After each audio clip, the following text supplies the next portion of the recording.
하나님께서 모세를 부르시는데요. 모세가 하나님 앞에 그 부르심 앞에 제대로 응답을 하지 못하는 모습을 지난주에 잠깐 봤는데 우리가 지난주에 본 말씀을 다시 한번 좀 보면서 같이 좀 보도록 하겠습니다. 하나님께서 모세를 부르시는데 40년 만에 나타나신 것 같아요.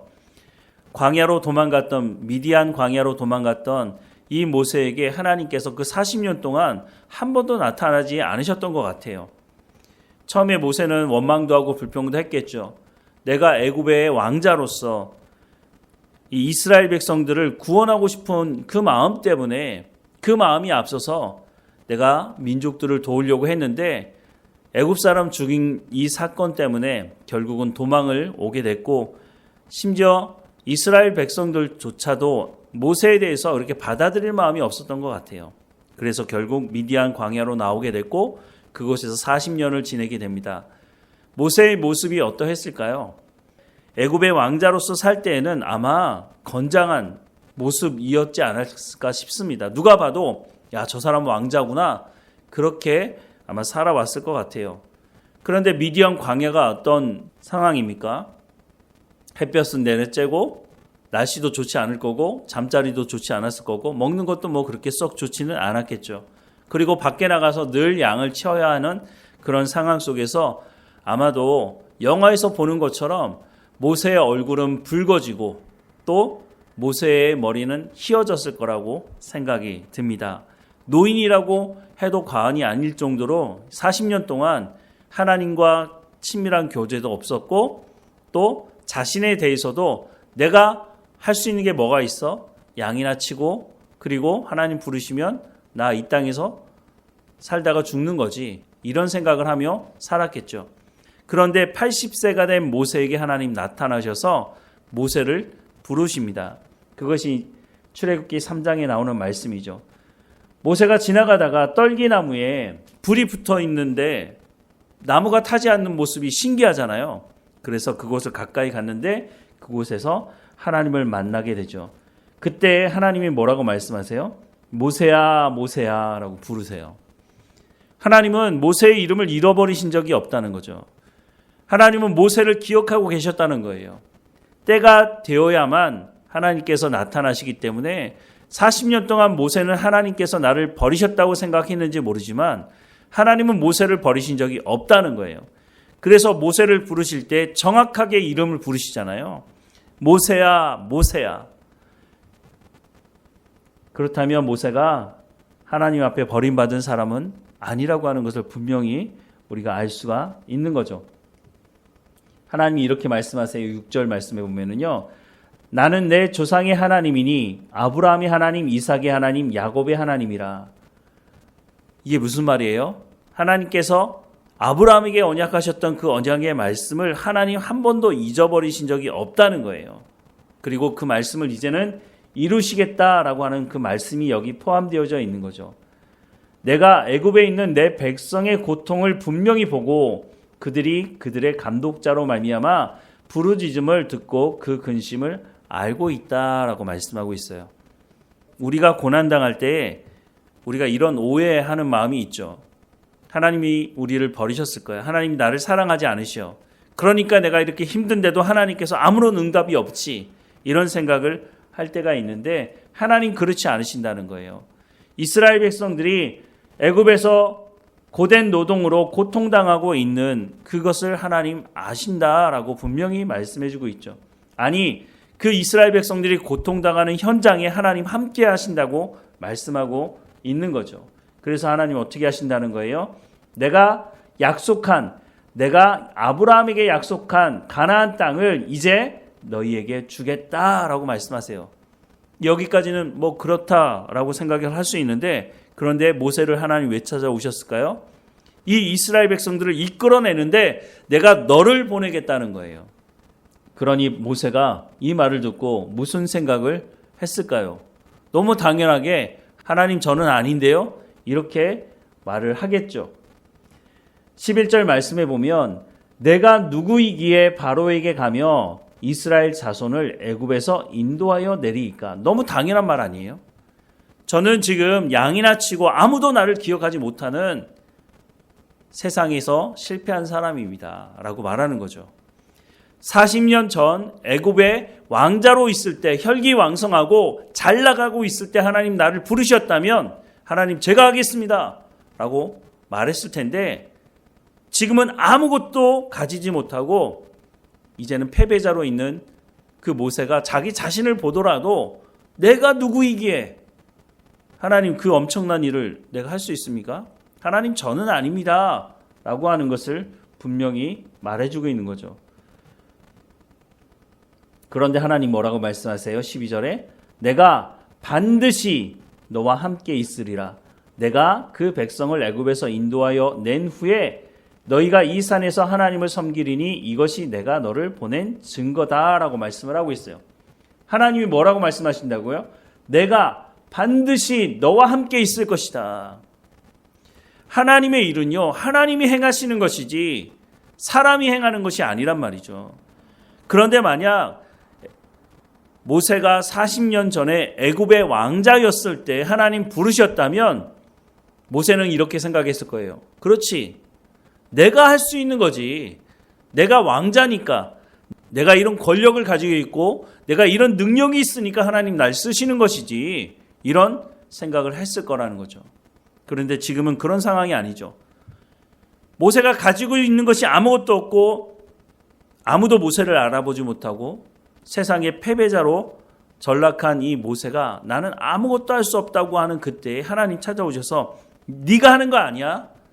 모세야, 네가 하는 게 아니고 내가 하는 거야. 내가 반드시 너와 함께해서 내가 하는 거야.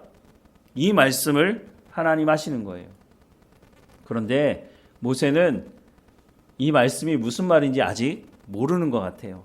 13절에 모세가 하나님께 아뢰되 내가 이스라엘 자손에게 가서 이르기를 너희의 조상의 하나님이 나를 너희에게 보내셨다 하면 그들이 내게 묻기를 그의 이름이 무엇이냐 하리니 내가 무엇이라고 그들에게 말하리이까.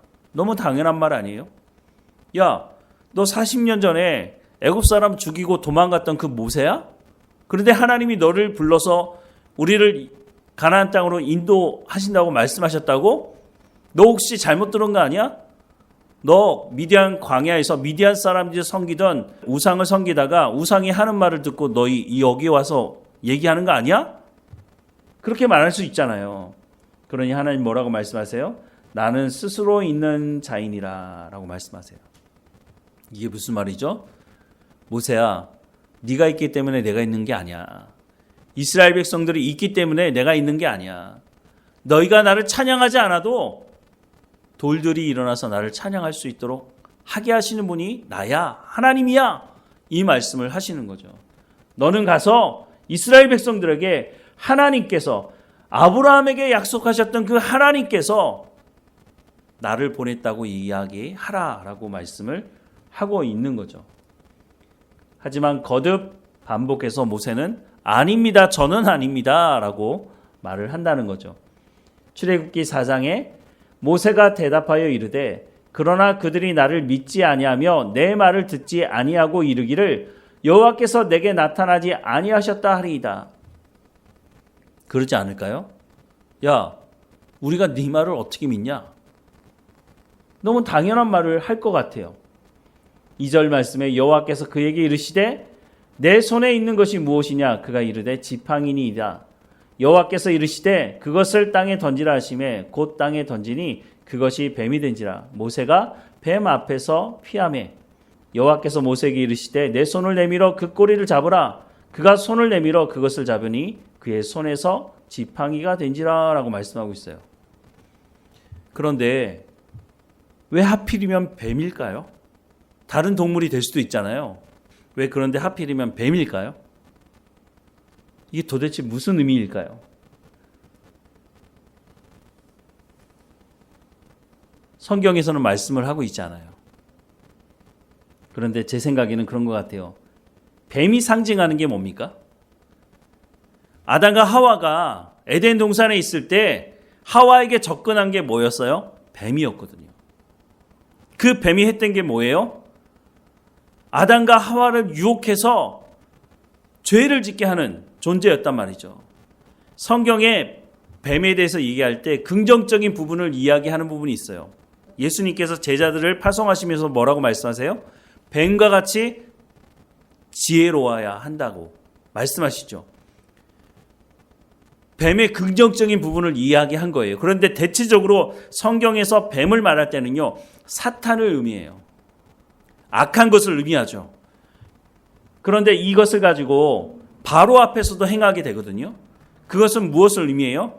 하나님께서 지팡이를 뱀으로 만들기도 하고 그 뱀의 꼬리를 잡으면 지팡이가 되기도 하고, 그러면 지팡이가 뱀이 될 수 있도록 만들기도 하고, 또 그 뱀이 지팡이가 되게 할 수 있도록 하는 분이 누구라는 거예요? 하나님이시라는 거죠. 바로가 뱀과 같이 어떻게 보면 사탄의 우두머리처럼 그렇게 역할을 하고 있어 보이지만 결국은 어떻게 된다는 얘기예요?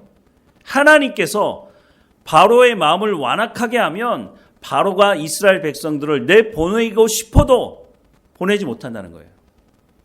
누구에게 주권이 있다는 거예요? 하나님에게 있다는 것을 지금 모세에게 바로에게 가기도 전에 하나님께서 말씀하시는 것으로 저는 보여져요. 그래서 다른 것이 아니라 뱀, 바로를 상징하는 그 뱀, 악을 상징하는 그 뱀에 대해서 하나님께서 말씀하는 것으로 보여진다는 거죠. 그래서 모세가 가지고 있던 지팡이가 뱀이 되기도 하고 그 뱀이 지팡이가 되기도 하고 하나님의 말씀을 따라서 뱀이 되기도 하고 지팡이가 되기도 하고, 그것은 하나님께서 모든 것을 주관하기 때문에 너는 내가 보내는 대로 가서 행하기만 하면 된다라고 하는 것을 보여주는 거예요. 그냥 단순하게 보면 모세가 말을 듣지 않으니까 어떤 실제적인 무엇인가를 보여주기 위해서 하나님께서 행하셨을 수도 있어요. 그런데 다른 것이 아니라 지팡이가 뱀이 됐다고 하는 것, 또 뱀이 지팡이가 됐다고 하는 것은 하나님께서 모든 것을 주관하니까 너는 걱정하지 마라고 말씀을 해주고 있다고 하는 것이죠. 그리고 앞서도 말씀을 드렸지만 이 뱀이 애굽의 왕 바로를 상징하기도 하기 때문에 그 바로 겁내지 마. 내가 내 주권으로 알아서 할 테니까 너는 내 말에 순종만 하면 돼 라고 하는 이 말씀을 사실 하고 있는 것으로 보여지는 거죠. 그래도 말을 듣지 않자 6절 말씀에 보니까 여호와께서 또 그에게 이르시되 내 손을 품에 넣으라 하시매 그가 손을 품에 넣었다가 내어보니 그의 손에 나병이 생겨 눈같이 된지라. 깜짝 놀랐겠죠. 그리고 다시 넣었다가 빼니까 원상복구가 되었죠. 하나님은 이런 분이다. 그러니까 내 말에 순종해라 라고 말씀을 하는 거죠. 10절 말씀에 모세가 여호와께 아뢰되 오 주여 나는 본래 말을 잘하지 못하는 자니이다. 주께서 주의 종에게 명령하신 후에도 역시 그러하니 나는 입이 뻣뻣하고 혀가 둔한 자니이다. 원래는 그렇지 않았어요. 왜냐하면 사도행전 7장에 보니까 모세가 애굽 사람의 모든 지혜를 배워 그의 말과 하는 일들이 능하더라라고 말씀하고 있잖아요. 40년 동안 애굽 왕실에서 얼마나 좋은 교육을 받았겠어요. 그런데다가 다른 애굽 사람들보다 뛰어난 능력을 모세가 가지고 있었단 말이죠. 외모도 잘생긴 데다가 능력도 출중해서 애굽에 있는 여러 사람들이 모세를 견제했다고 하는 것이죠. 그런데 40년 동안 사람이 말을 계속해야 말이 느는데 40년 동안 누구하고 말해요? 자기의 아내인 십보라에게 내가 애굽에서 뭘 했는지 알아? 하면서 그런 얘기 쭉 얘기해봐야 무슨 소용이 있어요? 양들을 데려다 놓고 나는 이런 사람이야 라고 자꾸 얘기해봐야 무슨 소용이 있어요? 결국은 입을 닫게 되는 거죠. 말을 하지 않다 보니까 지금 모세가 거짓말하는 게 아니에요. 내가 말을 잘하지 못하게 됐습니다 라고 하는 말을 지금 하고 있는 거죠. 그래서 나는 입이 뻣뻣하고 혀가 둔한 자입니다 라고 하는 이 말이 지금 거짓말이 아니라고 하는 거죠. 11절 말씀에 여호와께서 그에게 이르시되 누가 사람의 입을 지었느냐? 누가 말 못하는 자나 못 듣는 자나 눈 밝은 자나 맹인이 되게 하였느냐? 나 여호와가 아니냐? 이제 가라. 내가 내 입과 함께 있어서 할 말을 가르치리라. 모세가 이르되 오 주여 보낼 만한 자를 보내소서라고 또 말합니다. 자 보세요. 하나님께서 뭐라고 말씀하세요? 누가 사람의 입을 지었느냐는 거예요. 하나님께 주권이 있고 뭐라고 말씀까지 하세요? 이제 가라. 내가 내 입과 함께 있어서 할 말을 가르치리라. 너 바로 앞에 서서 무슨 말을 할까 걱정하지 마. 내가 그때 내 입에 할 말을 넣어주겠다라고 말씀을 하고 있어요. 저는 이 말이 좀 이해가 돼요. 왜냐하면 제가 초등학교 다닐 때 선생님이 국어 시간에 어떻게 교육을 하시냐면 애들 쭉 앉아 있잖아요. 그러면 1번부터 국어책 일어나서 읽어요. 읽다가 틀린 글이 딱 나오잖아요. 그러면 앉고 그 다음 친구가 2번이 일어나서 그러면 또 읽어요. 2번이 쭉 읽다가 틀리면 3번이 일어나서 읽어요. 그러면 이제 4번, 5번, 6번 쭉 오잖아요. 그럼 제가 제 번호가 가까이 오면요. 제가 일어서지도 않았는데 벌써 심장이 막 뛰어요. 얼마나 뛰는지 모르겠어요. 그 정도로 제가 수조보하는 사람이었거든요. 그래서 그렇게 심장이 막 뛰니까 딱 일어나서 몇 글자 읽지도 못하고 틀려요. 그러면 앉죠. 앉고 나서는 안도의 한숨을 쉬게 되죠. 이 말이 무슨 말인지 알 것 같아요. 그런데 제가 목사가 됐다고 하면요. 제 친구들이 좀 놀라는 친구가 있어요. 야, 네가 목사가 됐단 말이야? 사람들 앞에서 그렇게 설교를 한단 말이야? 그런데 이상하게요. 제가 목사가 되고 사역을 하면서요. 사람들 앞에 서서 설교할 때 다리가 오들오들 떨린다든가 뭐 그런 적이 없어요. 하나님께서 사역자로 쓰시기 위해서 그런 마음을 주시는 것 같아요. 그래서 1명이 앉아있든 100명이 앉아있든 제가 큰 교회에서도 설교할 때도 그렇게 떨려서 말씀을 잘 전하지 못하거나 그런 적이 없었던 것 같아요. 그런데 제가 제 자신을 보면 저한테는 그런 능력이 없어요. 그런데 하나님께서 모세에게 말씀하는 것처럼 누가 사람의 입을 지었느냐. 내가 너에게 할 말을 주겠다고 말씀하는 것처럼 하나님께서 할 말을 저한테 주신다고 제가 알아요. 그래서 설교도 하고 이렇게 말씀도 전하고 있다고 하는 거죠. 그런데 모세는 뭐라고 말하고 있어요? 오 주여 보낼 만한 자를 보내소서. 아직 하나님의 능력을 모세가 경험해 보지 않았어요. 물론 지금 지팡이가 뱀이 되고 또 뱀이 지팡이가 되고 자기 손에 나병이 들고 또 낫기도 하고 이런 것을 자기 눈앞에서 보기는 했지만 내가 바로 앞에 섰을 때는 상황이 달라지지 않을까? 내가 가서 말 잘못했다가 그 자리에서 바로 끌려나가서 죽임을 당할 수도 있는데 그러니까 모세가 나 말고 보낼 만한 사람 보내십시오. 여기서 말하는 보낼 만한 사람은 누구를 얘기하겠어요? 권력을 가지고 애굽의 바로왕 앞에서도 담대하게 대항할 수 있을 만한 힘을 가지고 있는 사람, 바로 그런 사람을 보내라고 말을 하고 있는 거죠. 결국은 40년 전에 모세와 같은 사람을 보내야 합니다. 하나님, 저는 아닙니다. 라고 말을 하는 거죠. 14절 말씀에 여호와께서 모세를 향하여 노하여 이르시되 하나님께서 이제 화가 나셨어요. 한두 번 얘기했으면 들었어야지. 내가 너한테 기적까지 보여줬는데 그래도 말을 듣지 않아? 내가 네 입에 할 말까지 넣어주겠다고 말씀하시는데 그래도 아니라고 얘기해?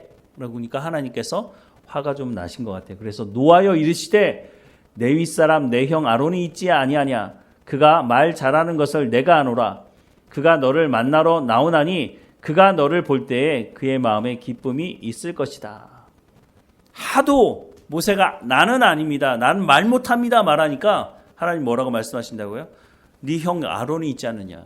아론이 말을 잘한다. 그러니까 내가 너한테 얘기하면 너는 아론에게 얘기하고 아론이 그것을 말하도록 그렇게 하라라고 말씀하세요. 15절 말씀에 너는 그에게 말하고 그의 입에 할 말을 주라. 내가 내 입과 그의 입에 함께 있어서 너희들이 행할 일을 가르치리라. 누가요? 하나님이. 16절에 그가 너를 대신하여 백성에게 말할 것이니 그는 내 입을 대신할 것이요 너는 그에게 하나님같이 되리라. 너는 지팡이를 손에 잡고 이것으로 이적을 행할지니라. 그러면 하나님께서 모세 부르지 마시고 아론을 부르시면 되는 것 아닐까요? 그런데 하나님께서 아론이 아니고 지금 모세를 부르고 있다는 거예요. 이것도 한번 생각해 볼 필요가 있어요. 하나님께서 왜 하필이면 모세를 부르셨을까? 그런데 이 모습은요, 이스라엘 백성들을 광야로 이끌어내는 모세의 모습을 보면 확인할 수 있어요. 아론은 이것을 감당할 그릇이 못 돼요. 모세는 갖은 고난을 다 당하면서 하나님 앞에 훈련받아서 하나님의 사람으로 서게 됐고 결국은 하나님의 말씀을 이루는 역할을 하는 그 자리로 부름받은 사람이에요. 그래서 하나님이 다른 사람은 아니야, 모세가 해야 돼, 이렇게 말씀을 하고 있는 거예요. 자, 모세가 드디어 애굽에 와서요, 바로 앞에 섰어요. 그래서 이 백성들이 하나님께 제사 드릴 수 있도록 3일기쯤 나가서 광야에서 하나님께 제사를 드릴 수 있도록 해 주십시오 라고 요구를 했어요. 그랬더니 바로가, 그래, 이스라엘 백성들이 이렇게 고생하는데 하나님께 제사를 드리겠다고 하는데 너희가 나가서 제사 드리고 돌아와, 이렇게 말했으면 얼마나 좋았을까요? 그러지 않았죠. 처음에 뭐라고 말하죠? 야, 너희가 게으르구나. 시간이 그렇게 남아? 그러면 이제부터는 벽돌을 만드는데 집을 주지 마. 집을 넣어서 벽돌을 만들어야 이게 튼튼해지는데 집도 너희가 구해서 이제는 벽돌을 만들어 오는데 벽돌 숫자 줄이지 마. 똑같이 해. 이러니까 이스라엘 백성들이 이 말을 듣고, 아, 기쁘다. 하나님께서 우리를 곧 구원해 주실 것인데 모세를 보내셔서 이런 말 했을까요? 그러지 않았습니다. 모세를 만나서 뭐라고 얘기하느냐면 이스라엘 백성들이, 야, 너 때문에, 네가 바로한테 그 얘기한 것 때문에 우리가 더 고생하게 됐잖아. 원망과 불평을 쏟아놓습니다. 그랬더니 모세가 뭐라고 얘기했을까요? 그러면 그렇지. 하나님, 내가 안 된다고 말했잖아요. 괜히 나 불러가지고 이스라엘 백성들한테 욕먹게 하고, 하나님 이거 뭡니까? 라고 얘기를 하죠. 결국은 그래서 하나님 어떻게 하십니까? 바로가 이스라엘 백성들을 보내지 않자 드디어 하나님께서 이스라엘 백성들을 보내실 계획을 실행하시는데 그것이 바로 애굽에 내린 10가지 재앙이었다고 하는 것입니다. 첫 번째 재앙은 나일강이 피로 변하는 재앙이었습니다. 물은요, 너무너무 중요한 거예요. 예나 지금이나 물은 너무너무 중요해요. 우리가 음식을 먹지 않고는 며칠, 한 달도 견딜 수 있어요. 그런데 물을 마시지 않으면요, 일주일도 채 견딜 수가 없어요. 예전에 2%라는 음료수가 있었어요. 처음엔 몰랐어요. 왜 2%지? 사람의 몸이 상당히 많은 물로 되어 있잖아요. 그런데 사람 몸에 수분이 2%만 부족하면 어떤 일이 벌어지냐? 사람이 쓰러져요. 별거 아닌 것 같지만 우리가 물을 마시지 않고 수분이 공급되지 않으면요, 사람이 제대로 생활을 할 수가 없어요. 그래서 과거에 도시가 형성이 될 때 보면요, 꼭 강이 있는 곳이나 큰 저수지가 있다든가 물을 공급받을 수 있는 곳에 도시가 형성이 돼요. 애굽은요, 나일강이라고 하는 농사 짓기에도 너무너무 좋은 그런 곳에 위치해 있어요. 거기에 중앙을 뚫고 있는 것이 바로 나일강이라고 하는 것이었습니다. 그래서 도시가 형성이 되었겠죠. 그런데 하나님께서 이 나일강을 피로 변하게 하세요. 피를 마실 수 있나요? 피를 마실 수가 없죠.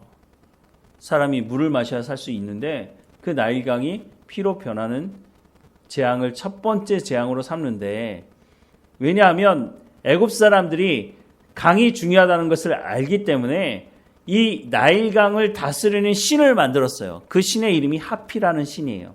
나일강을 다스리는 신이고요, 생명과 풍요를 가져온다고 믿었던 신이었어요. 그런데 이 신이 나일강이 피로 변하자 하는 게 아무것도 없는 거예요. 물론 애굽의 요술사들이 나일강 물을 피로 변하게 하는 요술을 부려요. 그런데 문제는 뭐예요?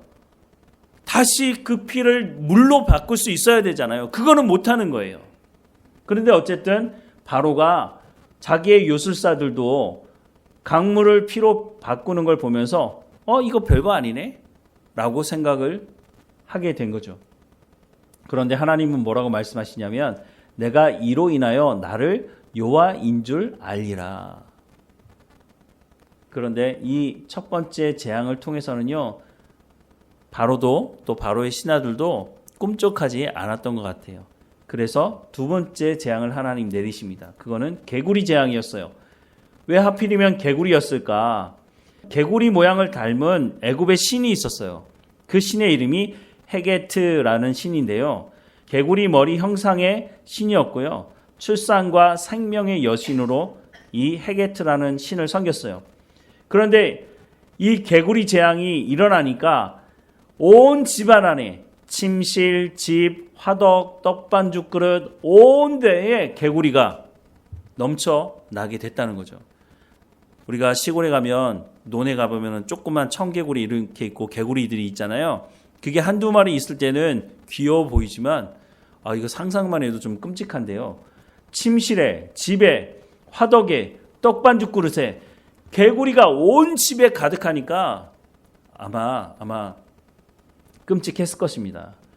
그리고 문제는 뭐냐면 이 개구리 재앙이 그치고 나서 이 개구리 사체가 막 쌓이게 되잖아요. 그 악취는 또 얼마나 심했을까요? 그런데 이번에도 애굽의 유술사들이 개구리를 애굽 땅에서 올라오게 하는 이 유술을 부리게 됩니다. 그러니까 바로가 어떻게 할까요? 이스라엘 백성을 보내 제사 드리게 하겠다고 말은 했는데 이 문제가 해결되자 그렇게 하지 않고 다시 완강해지는 모습을 보였다고 하는 것입니다. 세 번째 재앙은 이 재앙이에요. 땅의 티끌이 이가 되도록 하시는데요. 여기서 말하는 이는 정확하게 어떤 모양을 가지고 있는지는 알 수 없지만 협혈곤충이라고 소개가 되어 있어요. 피 빨아먹는 거죠. 그런데 애굽의 신 중에 게부라는 신이 있는데 이 게부라는 신은 어떤 신이냐면 땅의 신이에요. 풍요를 상징하는 신이에요. 그런데 땅의 티끌이 이가 됐잖아요. 그 이가 사람 몸에 가축에 붙어가지고 막 피 빨아먹으니까 얼마나 몸이 가려웠을까요? 이거 견디기 힘든 고통 아니겠습니까? 그런데 이때 애굽 요술사들이 뭐라고 고백을 하느냐면 야, 이거는 우리가 할 수 있는 게 아니야. 이거는 하나님의 권능이야 라고 말을 해요. 그럼에도 불구하고 바로는 여전히 마음이 완악했다라고 말씀을 하고요. 요술사들의 말을 듣지 않아요.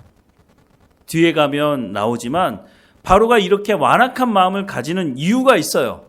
그 이유가 뭐라고 성경은 말씀하냐면 하나님이 바로의 마음을 완악하게 하셨다는 거예요. 바로가 조금 전에 봤지만 두 번째 재앙에서도 야, 내가 너희들 제사 할 수 있도록 보내줄게 라고 말을 했거든요. 그런데 다시 완악한 마음을 가지게 된 것은 하나님께서 바로의 입을 막으시고 바로의 마음을 주장하시고 계신다고 하는 것을 알 수가 있다고 하는 것이죠. 이렇게 해서 계속해서 재앙들이 거듭 반복되게 되는데 우리가 오늘은 여기까지 보고요. 다음에 계속해서 애굽에 내렸던 하나님의 재앙이 어떤 것인지를 계속 보도록 하겠습니다. 기도하겠습니다.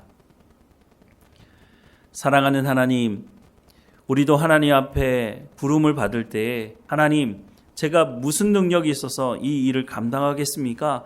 라고 고백할 때가 있습니다. 하지만 하나님께서 부르신다면 우리의 부족한 것이 아니라 하나님께서 나를 통해서 일하시겠다고 하신다면 우리가 하나님의 능력과 하나님을 의지함으로 순종할 수 있도록 믿음을 허락해 주옵소서. 우리는 우리가 능력이 있어야, 내가 가진 것이 있어야, 내가 배운 것이 있어야 내가 쓰임받을 수 있다는 생각을 하지만 물론 그것이 도움이 될 수 있을지 모르지만 중요한 것은 하나님이 부르지 않으시면 내가 가진 것이 많아도 내가 능력이 있어도 하나님 앞에 쓰임받지 못한다는 것을 기억하게 하옵소서. 하나님 나의 부족함을 쓰시겠다고 한다 할 때에 내가 그 말씀에 순종하는 삶을 살아갈 수 있도록 은혜를 허락해 주옵소서. 하나님이 나를 통해 역사하시니 내가 그 앞에 순종할 수 있도록 하나님 내 입술과 내 삶을 주관해 주시고 인도해 주옵소서. 하나님께서 일하실 때에 하나님을 찬양하게 하시고 하나님께 나아가 순종할 수 있도록 우리 가운데 믿음의 믿음을 더해 주옵소서. 우리가 삶을 살아가는 현장에서 우리를 통해서 세상 사람들이 하나님을 볼 수 있도록 내가 연약한 사람이지만 하나님의 능력으로 하나님의 사람으로 살아갈 수 있다고 하는 것을 세상 사람들이 볼 수 있도록 우리의 삶을 주관하시고 인도해 주옵소서.